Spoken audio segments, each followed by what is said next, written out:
गोवंश हत्याबंदी कायदा रद्द झालाच पाहिजे। गोवंश हत्या दुधाला 45 रुपये भाव झालाच पाहिजे। भाकर गाईला 20,000 रुपये महिना अनुदान मिळालेच पाहिजे। जर्सी गोऱ्यांना 20,000 रुपये महिना अनुदान मिळालेच पाहिजे। कोण म्हणतं देत नाही, घेतल्याशिवाय राहत नाही। गोवंश हत्याबंदी कायद्यात सुधारणा झाल्याच पाहिजे, झाल्याच पाहिजे। गोवंश हत्याबंदी कायद्यात सुधारणा झाल्याच पाहिजे, झाल्याच पाहिजे, झाल्याच पाहिजे। संगमनेर शहरात आज भाकड जनावरांच्या प्रश्नावरून शेतकरी आक्रमक झाले। शिवा आर्मी संघटनेच्या नेतृत्वाखाली शेकडो शेतकरी भाकड जनावरे घेऊन थेट प्रांत कार्यालयात घुसले। प्रांत अधिकाऱ्यांच्या दालनासमोर शेतकऱ्यांनी जोरदार घोषणाबाजी करत ठिय्या मांडला।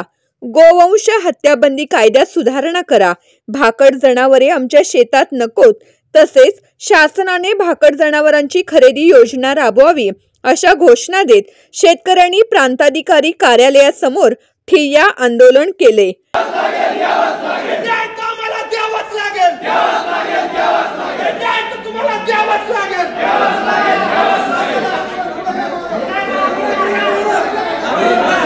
सध्याच्या गोवंश हत्याबंदी कायद्यामुळे भाकड जनावरे सांभाळणे अतिशय जिकिरीचे झाले आहे। जनावरांच्या चारा पाणी देखभाल याचा भार शेतकऱ्यावर येतो।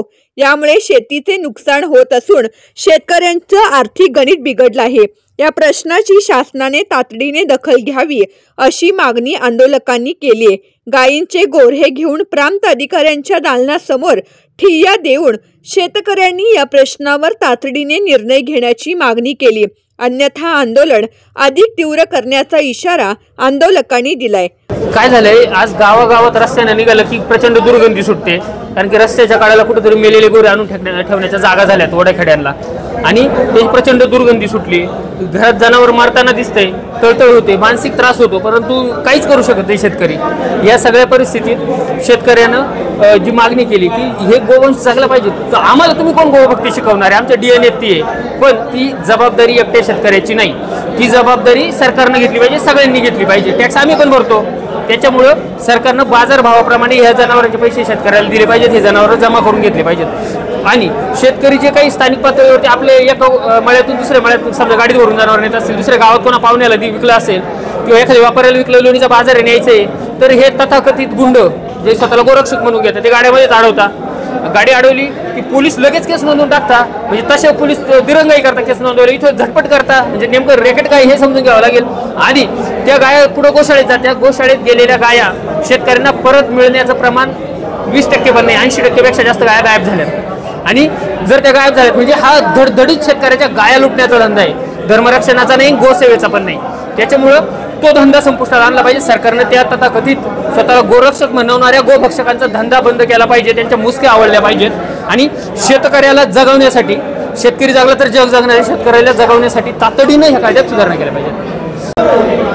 आता आपण बघतोय की आज हे शिवा आर्मीनं 8 दिवसांपूर्वी यांना इंटिमेशन दिलं होतं की आम्ही या ठिकाणी आंदोलन करणार आहोत, परंतु सरकारने यापुढे जर दखल घेतली नाही तर राज्यभरातून आणि संपूर्ण ठिकाणावरून सर्व शेतकरी मुंबईच्या दिशेने आम्ही पुढचे आंदोलन करू आणि मोठ्या प्रमाणावर ते गाया गुरे घेऊन मुख्यमंत्र्यांच्या दालनात घेऊन जाऊ। प्रांत कार्यालयावर ठिय्या आंदोलन करणाऱ्या शेतकऱ्यांनी 2 तासांच्या ठिय्यानंतर आंदोलन स्थगित केले।